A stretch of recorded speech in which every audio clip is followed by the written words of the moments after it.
This is Doreen Kemcha, and this is Smart 24 TV. Remember, we are very keen on three things: the mentorship, literally the inspiring journeys of all the women we get to meet, because each different story is amazing, it's inspiring. And then of course the third one, we are also very keen on the linkages to resources. On this particular episode, I have an amazing team. I'm going to introduce her as well. She is Chief Steward of FemFort. Welcome. Thank you, Doreen. And she comes with her team. Let me tell you just a little bit about FemFort so that you can take it away, okay? FemFort, you get to know yourself as a social movement. That's how you basically present yourself. And you're very keen on mentorship, sisterhood support, spiritual support, financial support and literacy, as well as the skills training. Now, you're also very specific about the advancement of women, especially socially, economically, and politically, right? We get to talk to you, Madame Penelope Sanyi. Call Madame. Madame. I've been called Madame. I am not greeting people this year. In all your entirety, because one, it is true, you know? Maybe that is just something that we pass over, but you are who you are. Yes, you are a fellow woman, and we celebrate you, and this is why we are here visiting FemFort. Wonderful space, and just like I mentioned, we are already feeling welcome because you intentionally make the ambience this way, and you love women. So how are you? I'm very well. Thank you for having me, Madame Doreen. I find it weird when people say Madames. I'm like, wait, what? I feel older with sarcasm, but surprisingly, I think it's a conditioning. It's a conditioning, it's a well-being polite. People don't call me Madame very often, so I might grow hairs and stop greeting people before you leave. Yeah, because when you say Madame, I feel like, hey, bring me something. I am this big. Yeah. It was Curtis. FemFort, you've got a team. Yes. You've got a huge team. And yes. You guys are doing wonders. Someone actually told me about you, and they said FemFort has been carrying out mentorship, but people downplay mentorship. Because we had a discussion about mentorship, yeah? And they said they downplay mentorship because they think anyone can do it, and they do not have to commit their time to do it. Yes, they can just randomly say, you know what, today I'm not available. Maybe let's meet for 30 minutes next week. So just tell me about your story as FemFort, on how you got to start and why mentorship of the girl. Okay, so I don't think people downplay mentorship. I think that the word, I personally dislike the word mentorship. I don't use it. I don't think you've seen it anywhere on our website, in our paperwork, because the word mentorship has been abused over time.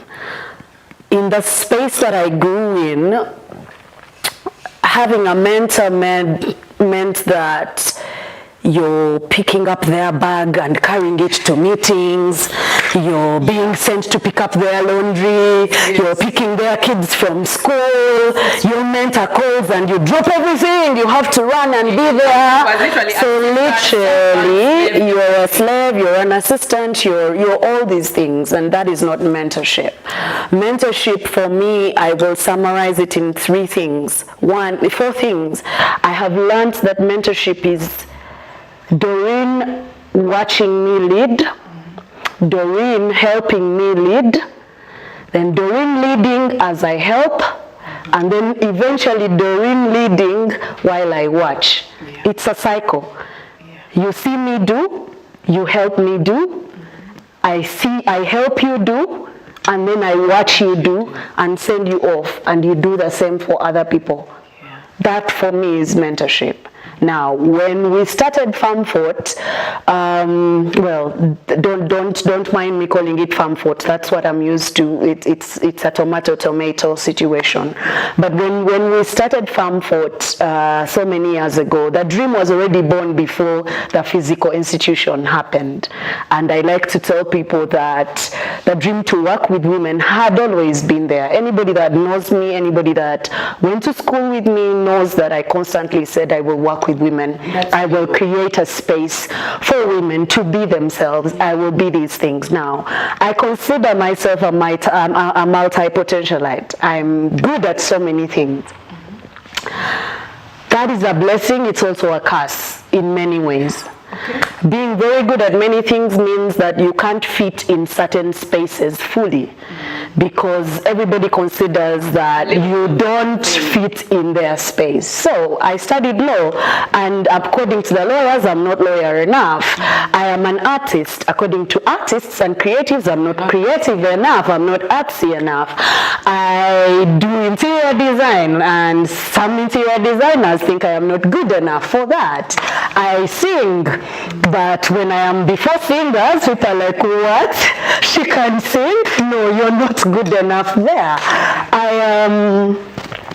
No one can place you. Everybody thinks you're not good enough for that space, and so I struggled because of that, and thought, how many other young people out there are trying to place themselves because they are good at so many things, or maybe they are not good at anything, because it's a flip coin, right? I could be too good, I could be not good at all, but where do I fit? Where do I find a space that looks at me, recognizes me, loves me for who I am, and just takes me the way I am?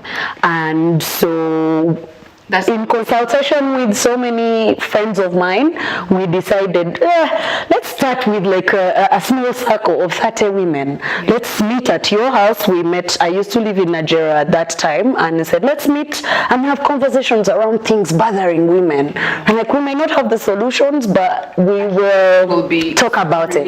We will get it off our chests. And so we started having small conversations in my house. The conversations became bigger than my house.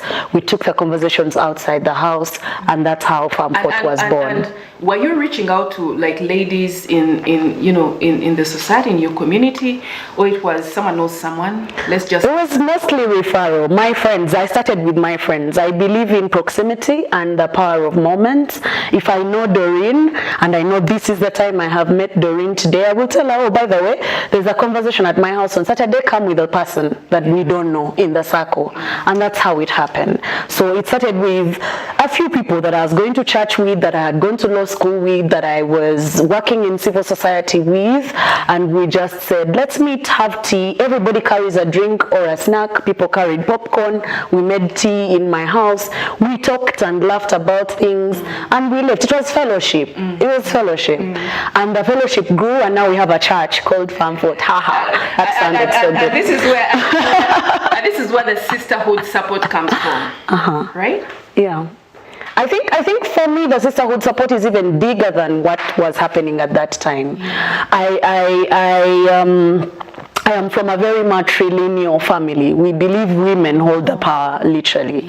And so because my lineage of women that has supported me and grown me to where I am today hold a certain level of sisterhood that's beyond just the word sisterhood. The sisterhood that says, I see you. I'm not just looking at you. I see you. I see your heart. I see your dreams. I see your pain. I want to stop for you. I want to be there for you.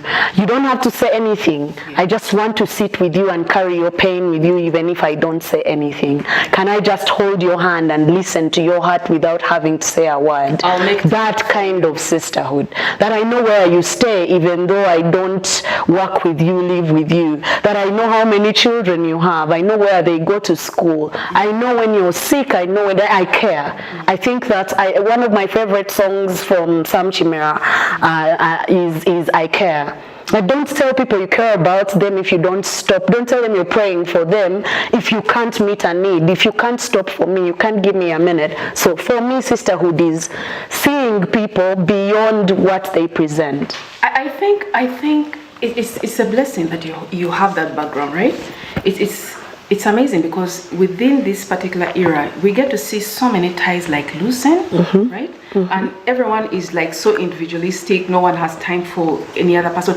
But however, getting to talk about women, right? And young girls and wherever we are, we still have, personally, I'm very proud of the fact that that sisterhood is like embedded in who we are as women, and that's why we're able to have, you know, strike up our conversations, whether we're in a taxi just like right now, whether we are by the roadside waiting for something, anytime, anywhere, we can just start up a conversation.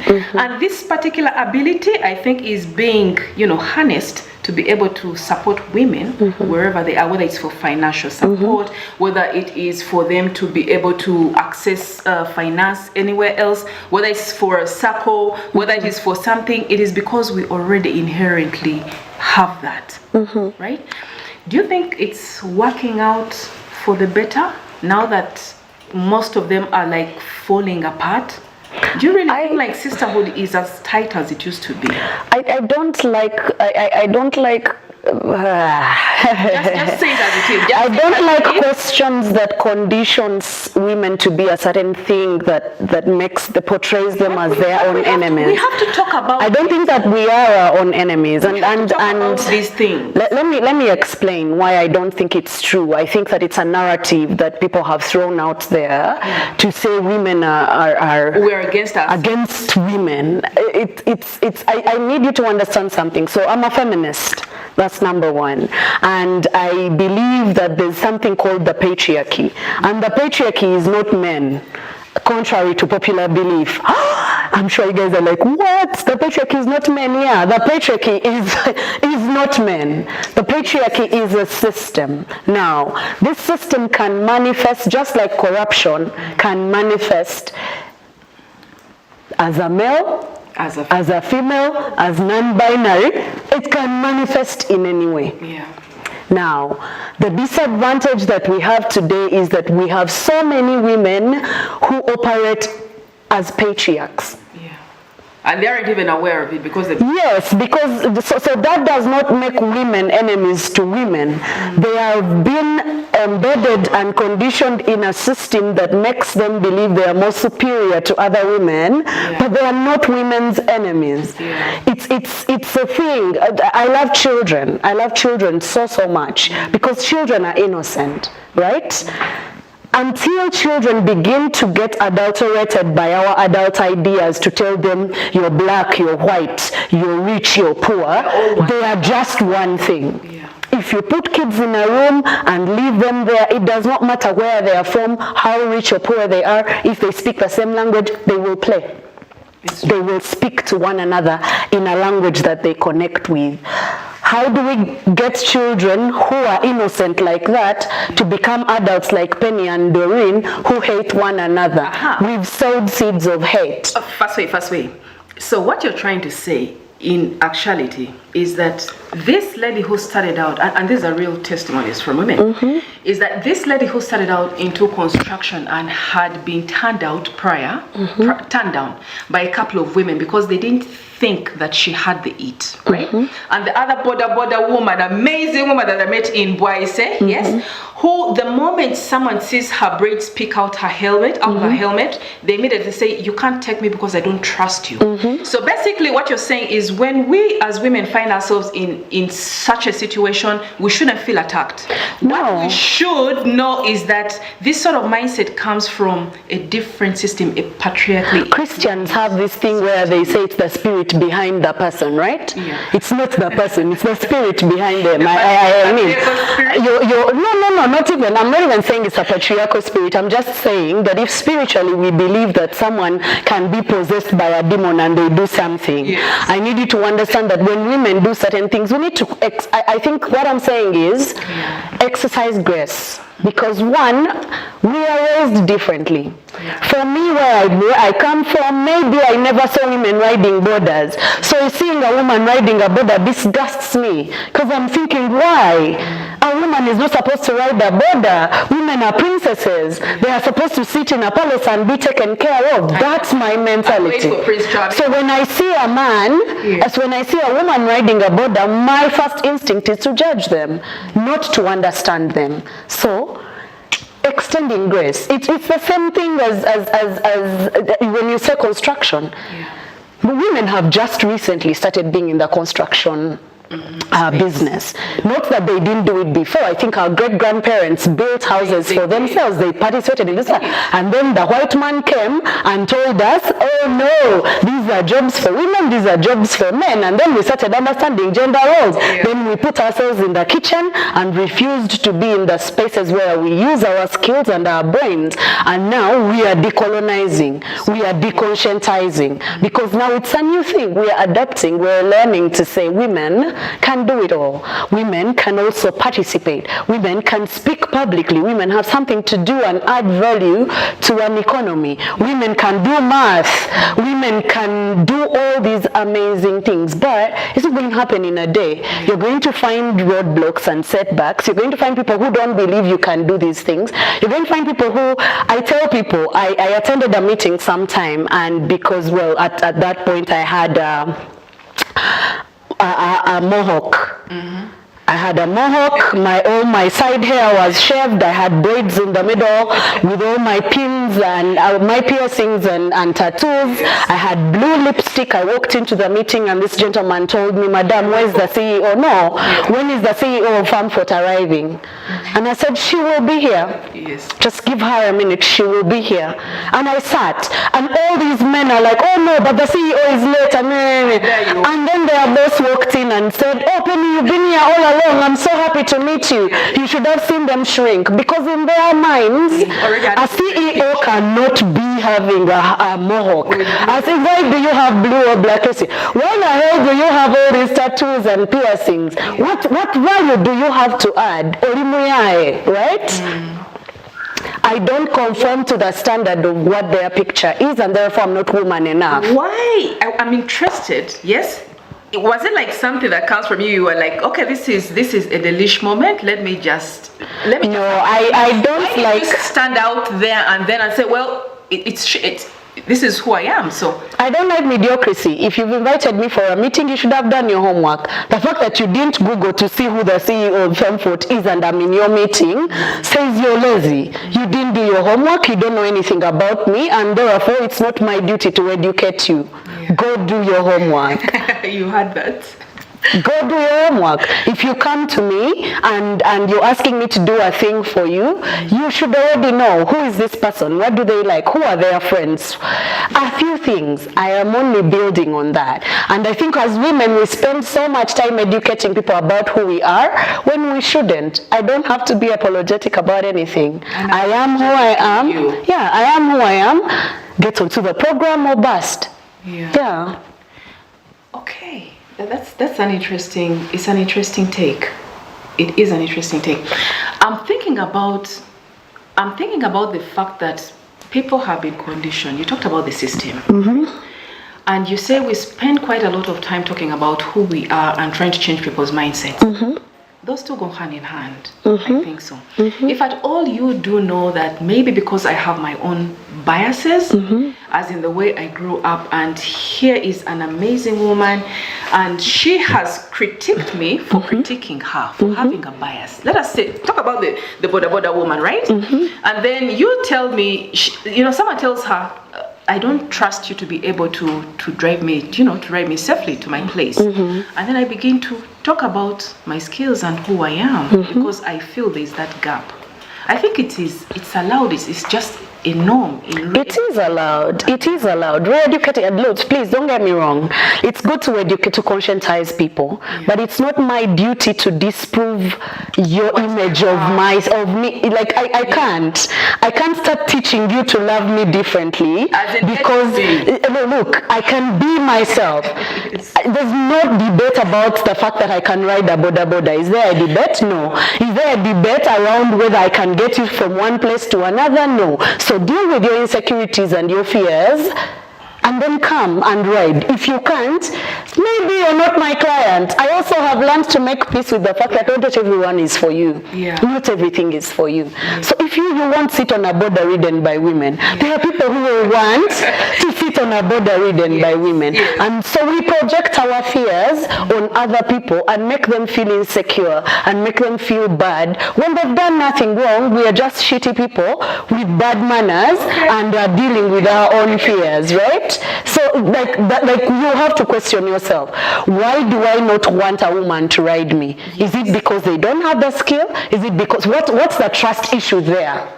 I'm actually from the other side, okay? You said stay with all your misgivings and all your different takes. And I will stay working at being the best of me. Working in my lane. I also know that has actually, you have something, re-education on GBV. Yes. And the instances in which it arises, all that.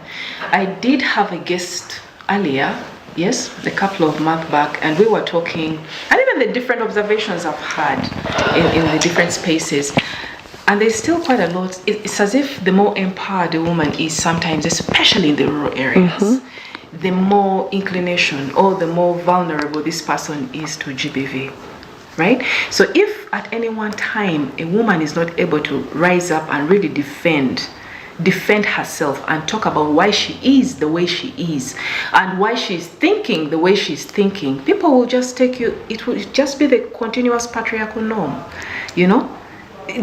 go with whatever it is. Yes, now shut up and sit and do whatever works. So I believe even at the moment where you reach and you say, you know what, stay with your chaos, I'll stay with my own belief. Yes, in one way, when you get down, for example, to the rural person, I cannot allow you to stay with your chaos and whatever disbelief and your belief.